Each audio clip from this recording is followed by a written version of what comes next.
paz que vem do céu,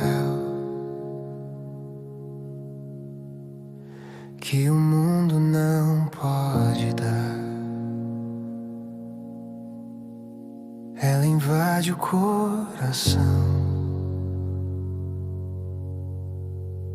quando começo a orar.